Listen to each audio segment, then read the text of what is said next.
Narayanpur police के द्वारा नक्सल विरोधी अभियान संचालित किया जा रहा है। इसी तारतम्य में छोटे डूंगर क्षेत्र अंतर्गत सक्रिय 3 माओवादियों पर कार्यवाही करने में नारायणपुर पुलिस को सफलता मिली है। पुलिस अधीक्षक पुष्कर शर्मा मार्गदर्शन में डीआरजी टीम नक्सल विरोधी अभियान हेतु छोटे डूंगर से रवाना हुई थी।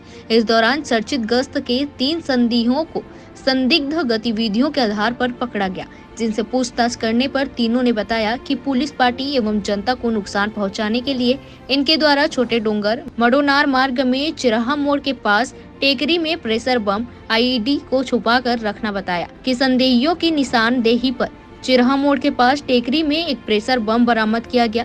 एहतियातन दृष्टिकोण से सुरक्षा मानकों का पालन करते हुए नष्टीकरण किया गया। जगदलपुर से संवाददाता विजय पचौरी की रिपोर्ट। जिले में लगातार नक्सलियों के विरुद्ध अभियान चलाया जा रहा है, जिसके लिए हमारी डीआरजी की टीम निकली हुई थी। जिसे छोटे डूंगर के पास 3 संदिग्ध लोग घूमते हुए दिखे। उनको मौके पे उनसे पूछताछ किया गया और मनोवैज्ञानिक तरीके से उनसे और ज़्यादा पूछताछ करने में पता चला कि वो 3 लोग शिवाजी निवासी तोयमेटा, जैलू राम कश्यप निवासी मुसनार और सिद्धार्थ नेताम निवासी कवानार, इन्होंने अपना नाम बताया।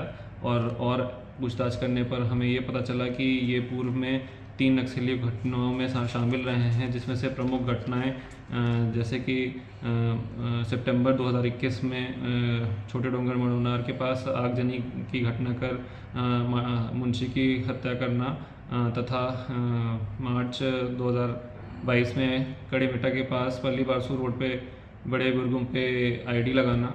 उसी प्रकार इन्होंने दिसंबर 2022 में कड़ीमेटा के पास पल्ली बारसू रोड में एक दूसरा आईडी भी लगाया था। इन तीनों अपराध को इन्होंने पूछताछ के दौरान स्वीकार किया और अधिक पूछताछ करने पर इन्होंने अपने निशानदेही पर बताया कि इन्होंने एक छोटे डूंगर मडोनार रोड पर एक स्थान पर आईडी और बैनर और पर्चा डेटोनेटर ये सब छुपा कर रखा हुआ है। इनकी निशानदेही पर इन सब सामग्रियों को जब्त किया गया। इसके अतिरिक्त जब्त संपत्ति में मोबाइल, मोटरसाइकिल, नक्सल बैनर, नक्सल पर्चा, बिजली वायर और बैटरी आईडी इत्यादि सामग्री जो है हमने जब्त किया है।